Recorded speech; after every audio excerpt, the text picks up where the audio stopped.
नमस्कार, मैं डॉक्टर रजनीश कुमार आप सभी का एक बार फिर से हार्दिक स्वागत करता हूं। आज के वीडियो लेक्चर में हम बिहार सहायक प्राध्यापक परीक्षा यानी असिस्टेंट प्रोफेसर एग्जाम के दृष्टिकोण से आप सभी से बातचीत करेंगे, जिसमें हम बात करेंगे कि इस परीक्षा का पैटर्न कैसा है, इसकी हम तैयारी कैसे करें। प्रिय विद्यार्थियों, आज का ये वीडियो लेक्चर बिहार राज्य के विद्यार्थियों के दृष्टिकोण से काफ़ी महत्वपूर्ण होने वाला है, क्योंकि हमें यहाँ के विद्यार्थियों के बारे में अच्छी जानकारी है, उनके स्तर को लेकर, उनके अध्ययन को लेकर। तो हम उन बिंदुओं को भी फोकस करेंगे कि आज का ये विषय कितना महत्वपूर्ण है। अगर आप यहाँ आसानी से सहायक प्राध्यापक बनना चाहते हैं, तो जो भी पैटर्न निर्धारित किया गया है, उसको ध्यान से देखना है और समझना है, और साथ में तैयारी को लेकर जो भी हम पॉइंट बताएँगे, उनको भी ध्यान में रखना है। तो सबसे पहले हम बातचीत करते हैं कि आखिरकार परीक्षा पैटर्न क्या है? आपने इसको अलग-अलग जगहों पर देख भी लिया होगा, सोशल मीडिया इत्यादि अलग-अलग जो भी प्लेटफ़ॉर्म हैं। जैसा कि आपको जानकारी है कि सिलेक्शन का जो क्राइटेरिया है परमानेंट अपॉइंटमेंट के लिए, उसमें रिटेन एग्ज़ाम और इंटरव्यू को रखा गया है। रिटेन एग्ज़ाम जो है 175 अंकों का है और 3 घंटे में इस एग्ज़ाम को देना है, यानी कि लिखना है। जिस तरीके से यूपी जीडीसी, जीआईसी या फिर एलटी के एग्ज़ाम हुए थे, उसी तरीके से आपको यहाँ पर लिखना है। 3 घंटे में 175 अंकों का एग्ज़ाम होगा। इसके बाद कट ऑफ निर्धारित की जाएगी और फिर इंटरव्यू के लिए 3 गुना विद्यार्थियों को बुलाया जाएगा। इंटरव्यू भी बहुत ज़्यादा अंकों का नहीं है, 25 अंकों का है और इसको भी डिवाइड किया गया है 13 और 12 के अनुपात में। मैक्सिमम 13 मार्क्स टीचिंग स्किल्स पर दिए जा सकते हैं, यानी कि आपको एक टॉपिक दिया जाएगा या फिर आप खुद टॉपिक ले लेंगे और उस पर अपने विचारों को व्यक्त करेंगे। इस बात को वे विद्यार्थी ज़्यादा अच्छे से समझ सकते हैं जो हाल में कॉन्ट्रैक्ट आधार पर असिस्टेंट प्रोफेसर, जिसको कि हम संविदा सहायक प्राध्यापक कह सकते हैं, उन्होंने इंटरव्यू दिया होगा, उस बात को अच्छे से समझ पा रहे होंगे कि 13 अंक आपके टीचिंग स्किल पर दिए जाएंगे और जो 12 अंक हैं, वो जो बोर्ड है, जो इंटरव्यू बोर्ड है, उसके सामने उसके द्वारा पूछे गए प्रश्नों के आधार पर जो आपने उत्तर दिया है, उसके आधार पर मिलेगा। तो कुल मिलाकर 13 नंबर तो आपके हाथ में है कि बेहतर परफॉर्मेंस करें। इसको लेकर हम जब इंटरव्यू इत्यादि की बात आएगी, तो ज़रूर आपसे चर्चा करेंगे। लेकिन अभी जानकारी के लिए आप ध्यान रखिए, 12 नंबर का आपको चयन बोर्ड का सामना करना पड़ेगा। इसमें भी चयन बोर्ड आपके सामने होगा, लेकिन केवल वो आपको देखेगा कि आप किस तरीके से किसी विषय को समझा रहे हैं या फिर प्रस्तुत कर रहे हैं।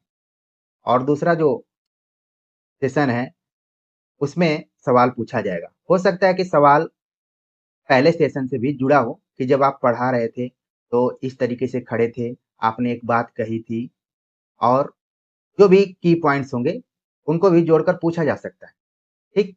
तो इंटरव्यू को लेकर हम आगे बात करेंगे, लेकिन आज हमारा फोकस है कि रिटेन एग्ज़ाम को लेकर हम कैसे तैयार करें। तो 175 अंकों की तैयारी हमें कैसे करनी है, ध्यान रखना है। तो इसके लिए यहाँ पर पैटर्न बताया गया है। 4 भागों में 175 अंकों को बाँटा गया है, 4 भागों में। पहला भाग है इसका कि वेरी शॉर्ट आंसर टाइप, यानी कि जिसको हम अति लघु उत्तरी या फिर उससे भी छोटा। 20 क्वेश्चन होंगे, एक-एक नंबर के होंगे और 20 मार्क्स के होंगे, यानी कि अधिकतम एक वाक्य में आपको उत्तर लिखना है, यानी कि 5 से 10 शब्द में आपको उत्तर लिखना है। और आपको याद आ गया होगा कि ईएमआरएस और केबीएस का एग्जाम कुछ इसी पैटर्न पर हुआ था। हालांकि ईएमआरएस केबीएस ने एग्जाम से पहले बिल्कुल इस बात को नहीं बताया था कि कैसा मेंस पेपर होगा। लेकिन यहाँ पर बिहार ने बता दिया है कि सहायक प्राध्यापक परीक्षा में जो पहला आपका पार्ट होगा अब वो अति लघुत्तरीय आधारित होगा, जिसमें 20 प्रश्न होंगे, एक एक नंबर के होंगे और टोटल 20 नंबर के होंगे। यानी कि अगर आप इन 20 को सही कर देते हैं तो 100% आपको 20 नंबर मिलेंगे। इस बात को बिहार के वो विद्यार्थी अच्छे से समझ सकते हैं जो सीबीसीएस पाठ्यक्रम के आधार पर एमए इत्यादि कर रहे होंगे।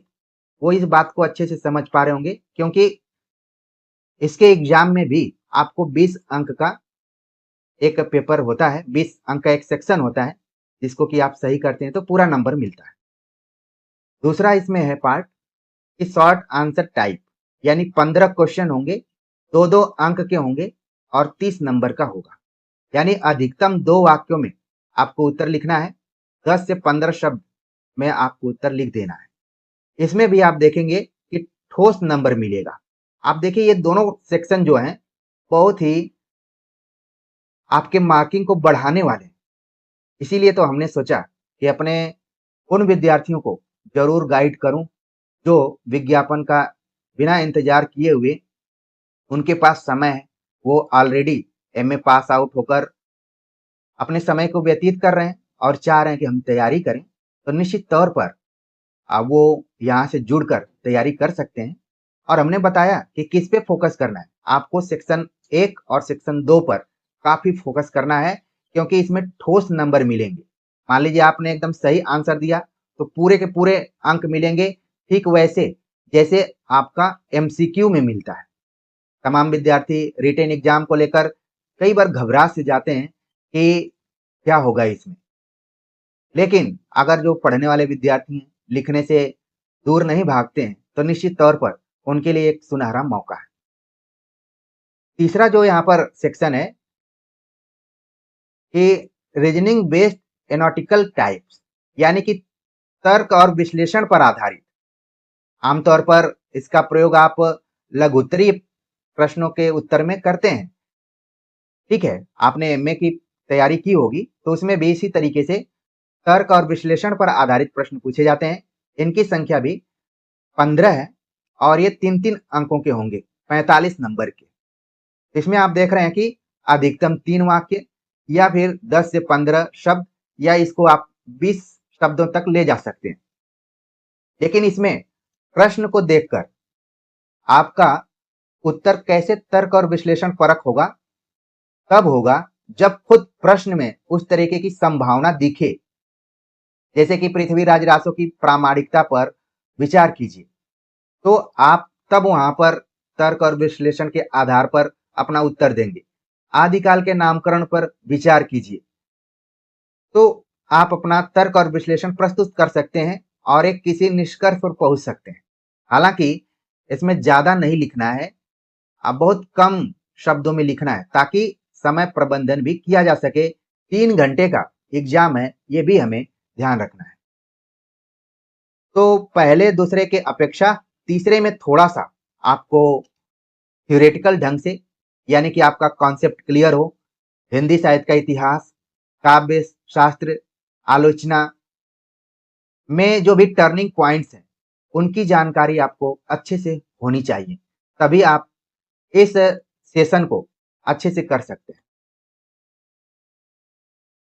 लॉन्ग आंसर टाइप, चौथा जो सेक्शन दिया हुआ है, लॉन्ग आंसर टाइप यानी कि दीर्घ उत्तरीय प्रश्न होंगे। 10 प्रश्न होंगे, 8 अंकों के होंगे और टोटल 80 अंकों का एग्जाम होगा। और इसमें बताया गया है कि 200 से लेकर 250 शब्द में लिखना है। यानी कि ये जो चौथा सेक्शन आप देख रहे हैं, ये पूरा आप देखेंगे यूपी जीडीसी, जीआईसी और एलटी की तरह है। चौथा सेक्शन 10 प्रश्न रहेंगे, 8 अंक के, 80 नंबर के रहेंगे। तो आप देखिए इसमें कि जो फुल मार्क्स आपको मिलने की संभावना है उस पहले में है, दूसरे में है, तीसरे तक अधिकतम अंक मिल सकते हैं आपको, चौथे में थोड़े बहुत नंबर की कटौती हो सकती है। और जहां तक मैं बिहार के विद्यार्थियों की बात करें, एमए जो भी पढ़े हुए विद्यार्थी हैं, जो खुद यहाँ के विश्वविद्यालयों में हैं हमने कई बार कॉपियों को चेक करते हुए महसूस किया है कि विद्यार्थी नियमित रूप से, रेगुलर रूप से पढ़ाई नहीं किए हुए हैं, परीक्षा में केवल उपस्थित हो गए हैं और पेज भरने की कोशिश किए हुए हैं। लेकिन इस एग्जाम में पेज आपको नहीं भरना है, ये आपको फोकस करना है। मैं पटना जैसे विश्वविद्यालयों की नहीं बात करूंगा, क्योंकि बड़े शहरों में पढ़ने वाले विद्यार्थियों की बड़ी जिम्मेदारी होती है। कई बार वो अपने संस्थानों की कमियों को नहीं पकड़ पाते हैं। नहीं तो कमोबेश आप देखेंगे कि पूरे राज्य में सभी विश्वविद्यालयों की स्थिति एक ही तरह की है और सभी विद्यार्थी भी एक ही टाइप के हैं। आपके मन में ये बात जरूर आ रही होगी कि फॉर्म तो अलग अलग राज्यों के विद्यार्थी भर सकते हैं, लेकिन हमारा फोकस क्यों केवल बिहार राज्य पर है? क्योंकि आमतौर पर जब भी यहाँ पर वैकेंसीज आती हैं तो विद्यार्थियों में एक बड़ा डर का माहौल होता है कि कहीं हमारी सीट पर किसी अन्य विद्यार्थी का चयन न हो जाए। तो उन्हीं विद्यार्थियों को मजबूत करने के इरादे से कि हे मेरे प्रिय विद्यार्थियों, अब आप जो भी विश्वविद्यालयों महाविद्यालयों में पढ़ाई की उनको भूल जाइए। अनुराग हिंदी एकेडमी से जुड़कर अपने उस जो भी अभाव रहा है उसको पूरा कीजिए, समय देकर पढ़िए। निश्चित तौर पर आपको आपके अंदर एक कॉन्फिडेंस आएगा, मनोबल आएगा कि नहीं, हम यहाँ से भी बेहतर परफॉर्मेंस कर सकते हैं। मुझे याद आता है कि हमारे साथ बीए और एमए में बिहार के लगभग 70% विद्यार्थी पढ़ा करते थे और यही विद्यार्थी बाहर दिल्ली जैसे शहरों में, प्रयागराज जैसे शहरों में, लखनऊ, इलाहाबाद या फिर वाराणसी जैसे शहरों में पढ़ते हैं और वो दोबारा अपने राज्य में आकर काम करने की कोशिश करते हैं या फिर अवसर का लाभ उठाते हैं। तो आपका मुकाबला आपके ही राज्य के विद्यार्थियों से है, लेकिन जब आप इस चैनल से जुड़ चुके हैं तो उसकी कमी आपको महसूस नहीं होगी। आप टाइम टेबल बनाकर बढ़िया से पढ़ेंगे। तो पहले हमारा प्रयास ये था कि हमारे विद्यार्थी जो सुदूर इलाके के हैं बिहार राज्य के, जिन्होंने नियमित कक्षाएं नहीं की, पारिवारिक जिम्मेदारियों या फिर गृहस्थ जीवन जीते हुए अपने डिग्रीज को कंप्लीट किया है, वो भी अब फाइट कर सकते हैं। उनके लिए उनको क्या करना पड़ेगा, इस पैटर्न को अच्छे से समझना होगा। उम्मीद है आप समझ लिए होंगे। आपको आगे क्या करना होगा हम बताएंगे। इस नोटिफिकेशन में बताया गया है कि जैसे वेरी शॉर्ट आंसर टाइप लिखना होगा तो कैसे हो सकता है। प्रश्न का स्वभाव या पैटर्न कुछ इस टाइप का होगा कि आप उसका उत्तर एक शब्द में दे सकते हैं। जैसे आ जाएगा कि वीर गाथा काल किसने कहा, तो आपका आंसर हो जाएगा आचार्य रामचंद्र शुक्ल, बस इतना ही लिखना है। या फिर आ जाएगा कि भक्ति काल की समय सीमा है, भक्ति काल की समय सीमा है, ऐसे ब्लैंक रहेगा, फिर इसके बाद आपको भर देना होगा। तो इस टाइप का हो सकता है, या फिर एक वाक्य में आपको आंसर लिखना पड़ेगा। तो समझ गए होंगे कि वेरी शॉर्ट आंसर में बहुत कम लिखना है। शॉर्ट आंसर में क्या है कि ये थोड़ा सा इसमें बताएगा कि मैपिंग इत्यादि, लेकिन हिंदी विषय के अगर आप हैं तो मैपिंग इत्यादि के बारे में उतना नहीं ध्यान रखना है। आपको ध्यान रखना है कि आपका उत्तर 15 से 20 शब्दों में होना चाहिए या 10 से 15 शब्दों में होना चाहिए। बहुत ज्यादा फर्क नहीं है, वो प्रश्न के आधार पर आपका उत्तर होगा। तीसरा जो पार्ट है कि विश्लेषणात्मक होगा, यानी कि प्रश्न भी वैसा ही रहेगा कि आपको उसमें लिखने का स्पेस रहेगा, मौका रहेगा। आपको लगेगा कि हम 3-4 वाक्य लिख सकते हैं। और लॉन्ग आंसर में आपकी अंडरस्टैंडिंग को समझने का प्रयास किया जाएगा कि आप किसी भी प्रश्न को किस तरीके से समझ पा रहे हैं। 200 से लेकर 250 शब्दों में इसको लिखना है। आपका उत्तर 150 में भी हो सकता है, 200 में भी हो सकता है। क्योंकि मैंने पहले ही कहा कि यहाँ के जो भी विद्यार्थी बीए, एमए इत्यादि किए हैं, बाहरी सोसाइटी में ये उनको बता दिया जाता है कि कॉपी चेक नहीं होती है, खूब पेज भर दोगे तो हिंदी का जो टीचर है, मास्टर जिसको यहाँ पर बोला जाता है, वो बहुत अच्छा नंबर देगा। लेकिन हमने बहुत ईमानदारी से कॉपियों को चेक किया है और जो अच्छे विद्यार्थी हैं उनको अच्छा नंबर, और जो मिले जुले विद्यार्थी उनको मिला जुला नंबर ही मिलता है। तो आपको दिमाग में निकाल देना है कि आपने बीए और एमए तो कर लिया किसी तरीके से, लेकिन इस एग्जाम में आपको पेज नहीं भरना है, आपको अपने कंटेंट पर ध्यान रखना है। प्रिय विद्यार्थियों, मुख्य परीक्षा में मुख्य बात जो है वो आपका कंटेंट है, तो उसको आपको फोकस करना है। तो उम्मीद है कि पैटर्न को आप अच्छे से समझ लिए होंगे। अब बात आती है कि तैयारी को कैसे करें। तैयारी करने के लिए सबसे पहले आपको कुछ बेसिक किताबों का अध्ययन करना पड़ेगा, जिसमें उम्मीद के मुताबिक आपने 4-5 बेसिक किताबों का अध्ययन कर लिया होगा। आचार्य रामचंद्र शुक्ल, हजारी प्रसाद द्विवेदी, बच्चन सिंह, नगेंद्र इत्यादि को आपने पढ़ लिया होगा, लेकिन उनसे आपको तथ्यात्मक जानकारियां मिल सकती हैं, जिसमें कि आपका जो सेक्शन 1, 2 और 3 तैयार किया जा सकता है। लेकिन जब लिखने की बात आती है और कम समय में अध्ययन की बात आती है, तो एक पुस्तक है जिसका नाम है हिंदी साहित्य का सरल इतिहास, विश्वनाथ त्रिपाठी। बेसिक तौर पर प्रिय विद्यार्थियों, मुझे इस बात की एक तरीके से शंका कहें या संदेह कि बहुत सारे विद्यार्थी, हालांकि जहां पर हम अध्यापन कार्य करते हैं, अपने विद्यार्थियों को बड़ी मजबूती के साथ इन किताबों के बारे में बताते हैं, और न सिर्फ बताते हैं बल्कि किस तरीके से पढ़ना है उसको लेकर भी हम चर्चा करते हैं। हमारे विद्यार्थी, और बार बार मैं उनसे यही कहता हूं कि आपको अपने दिमाग में इस बात को नहीं लाना है कि आप जेएनयू नहीं जा पाए, आप डीयू नहीं जा पाए, आप पटना यूनिवर्सिटी नहीं जा पाए, आप इलाहाबाद यूनिवर्सिटी नहीं जा पाए, आप बीएचयू नहीं जा पाए। आप जहां भी एडमिशन लिए हुए हैं, आप बेहतर करेंगे, क्योंकि कई बार बिल्डिंग से काम नहीं चलता है। व्यक्ति उसमें जो पढ़ाता है, जो शिक्षक होता है, वो एक संस्थान का काम करता है, तो उस चीज को आपको ध्यान में रखना है। तो जब मैं कह रहा हूं कि हिंदी साहित्य का सरल इतिहास आपको पढ़ना है, तो निश्चित तौर पर इसको खरीद कर आप अपने पास रखिए और खंड वाइज इसको पढ़ना शुरू कीजिए। मुख्य परीक्षा से संबंधित हमने भी पुस्तक लिखी हुई है। इस पुस्तक को आप अपने पास जरूर रखें, जिससे आपको प्रश्न और उत्तर शैली में पूरा संकलन मिलेगा। आप आराम से समय निकालते हुए पढ़ सकते हैं, और ये भी देख सकते हैं कि इस टाइप के सवाल बनते हैं और उनका उत्तर हम कैसे लिख सकते हैं। बाकी आप अपने बीए, एमए और नेट के सिलेबस में जो टेक्स्ट बुक लगी हुई है, खासतौर से कविता, उपन्यास, कहानी, नाटक, निबंध, अन्य गद्य विधाओं में, उनको एक जगह नोट कर लीजिए और उनकी समीक्षाओं को पढ़ लीजिए, या फिर बेसिक जो भी जानकारी होनी चाहिए उनको पढ़ लीजिए। स्वलिखित प्रश्नों की सीरीज, अगर आपको किताब मिलने में देर हो सकती है या फिर आपके एरिया में न मिल पा रही हो, तो इसी किताब का एक दूसरा रूप है स्वलिखित प्रश्नों की सीरीज, जिसका कि लिंक हम आपके कमेंट बॉक्स में, डिस्क्रिप्शन बॉक्स में लगा देंगे। आप वहां से देखेंगे और इस तन्मयता और आत्मीयता के साथ देखेंगे कि आपने अनुराज हिंदी एकेडमी में एडमिशन लिया है और बहुत भारी कीमत चुकाई हुई है। भला आपके समय की कोई कीमत चुका सकता है क्या? बिल्कुल नहीं चुका सकता है। तो ये मानकर चलिए। तमाम विद्यार्थी बार बार ये कमेंट करते हैं कि सर आपका कोई कोर्स चलता है क्या, कोई हमें खरीदना है। हमें खरीदना बहुत मुश्किल है। अनुराज हिंदी एकेडमी को आप खरीद नहीं सकते, उससे जुड़ सकते हैं और जुड़कर आप अपने लक्ष्य को प्राप्त कर सकते हैं। ये मेरे पागलपन को समझिए या फिर आज के जमाने में ईमानदारी को समझिए।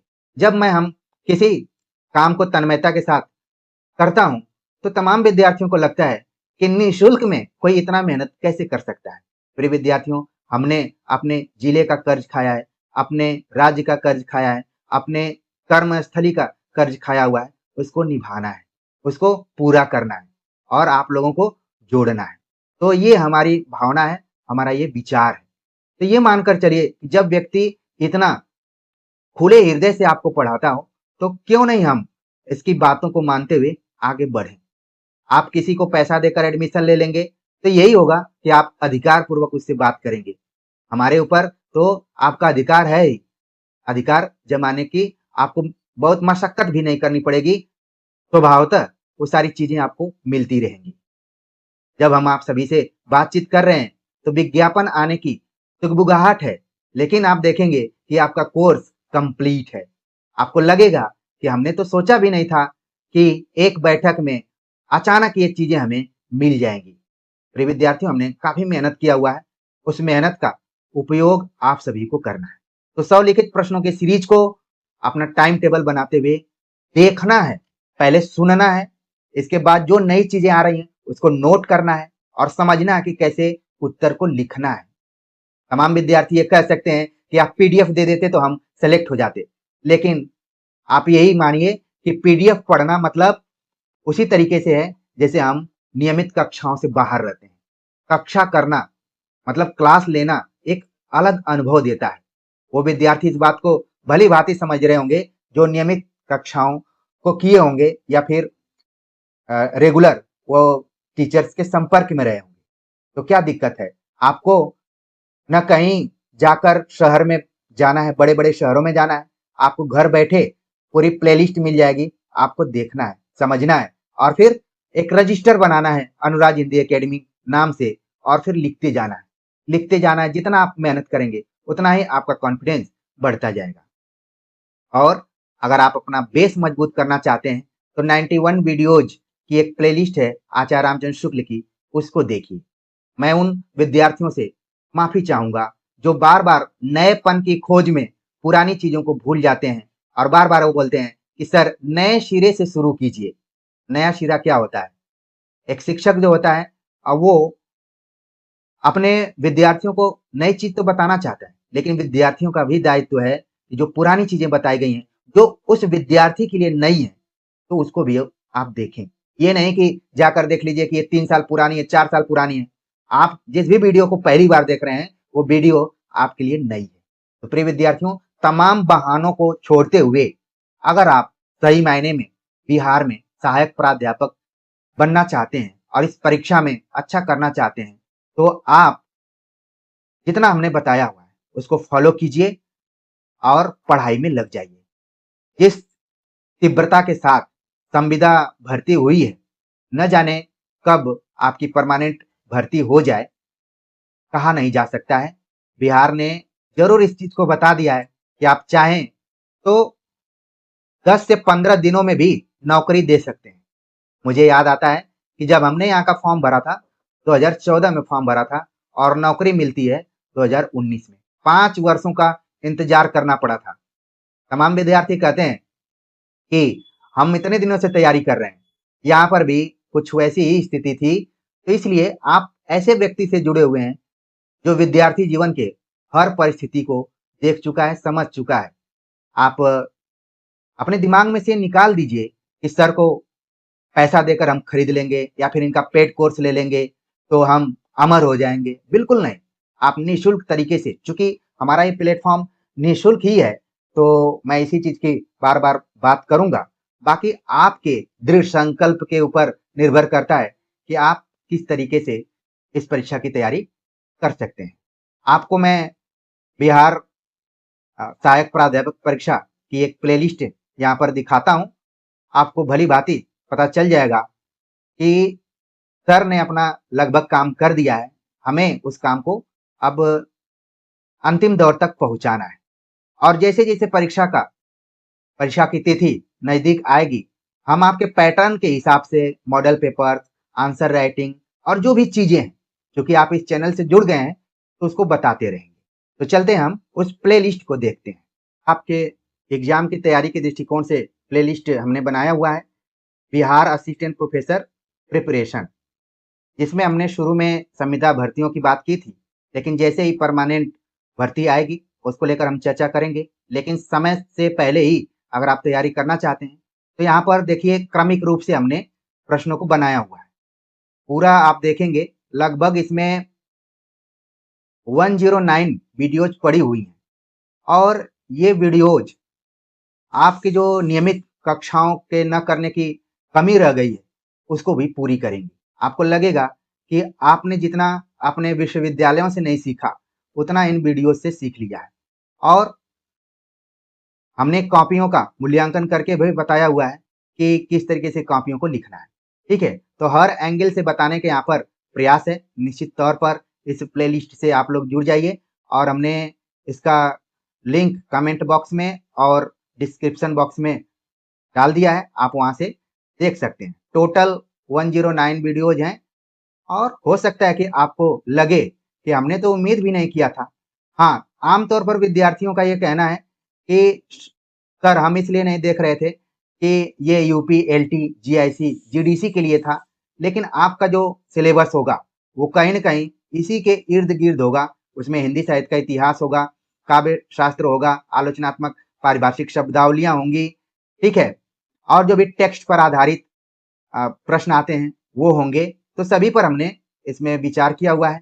यहाँ तक कि हिंदी व्याकरण को भी हमने टच किया हुआ है। तो प्रिय विद्यार्थियों, आपके लिए एक बहुत ही टर्निंग पॉइंट वाली ये प्लेलिस्ट हो सकती है। तो बिना कोर्स की चिंता किए हुए, खरीदने की चिंता किए हुए आप आराम से अपना टाइम टेबल बनाते हुए एक बंद कमरे में बैठकर तपस्वी की तरह अध्ययन करना शुरू कर दीजिए। निश्चित तौर पर मैं ये दावा कर सकता हूँ कि 15-20 दिनों के अंदर आपके अंदर एक कॉन्फिडेंस आएगा कि नहीं, हमने सही जगह पर अपना समय लगाना शुरू कर दिया है और इसका लाभ मिलता रहेगा। तो उम्मीद है कि हमने हर एंगल से आप सभी को बताने का प्रयास किया है। अब आप अपनी कमर को कसेंगे और धीरे-धीरे पढ़ना शुरू कर देंगे। तो आज के प्रयास को लेकर आप सभी के कमेंट का हम इंतज़ार करेंगे। मिलते हैं एक नए टॉपिक के साथ, तब तक के लिए नमस्कार।